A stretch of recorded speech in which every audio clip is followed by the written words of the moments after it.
Okay, let's talk about the markets, and not just the markets, but the overall economy. But before we give out, analysis on it, let's hear from the mother of all innovation, Cathie Woods. Play the clip.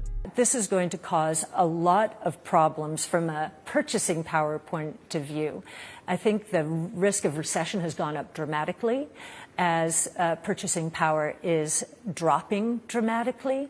In the U.S., the consumer saving rate already is down to levels we have not seen since 2013. So that buffer that the stimulus payments created during the crisis, that's gone.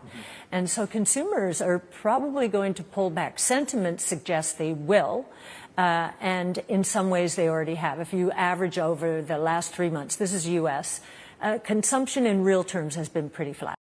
One thing I want to focus on is consumer prices and consumer spending. I think that's been the big narrative of this week. We had a lot of retail giants, the ones that been here for the test of time, getting hit pretty big.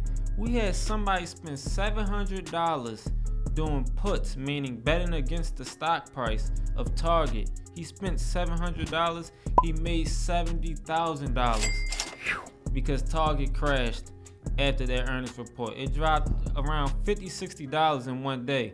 Even the big fundamental safe retail plays can get hit by the recession. Even Elon Musk himself said we're in a recession and that it may last 18 months.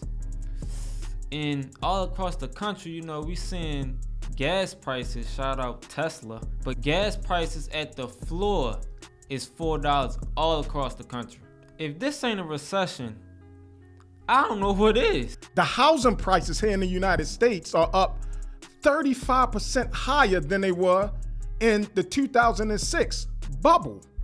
Gas prices, as you alluded to, been at the floor of $4. We're talking about the bottom, folks. And not only that, if we get into the food, people not being able to afford to buy food for their homes. And speaking of relief, we got that relief in 2020 when the Federal Reserve printed all the money that it did, and it went straight to the market. And now we're seeing it go straight out the market. Relief isn't coming to me. I don't see it coming anytime soon.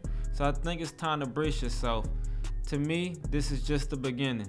The SPY ETF was around $250 to $270 right before we pumped all this money in the stock market.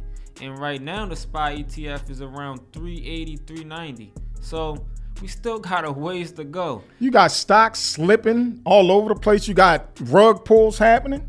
Listen, it's about to get muddy. It's about to get bloody. And I advise you to brace yourself. It's going to be a bumpy ride. And volatility is peaking, as you saw what Cathie Woods said. Anyway, on that note, in new age we trust.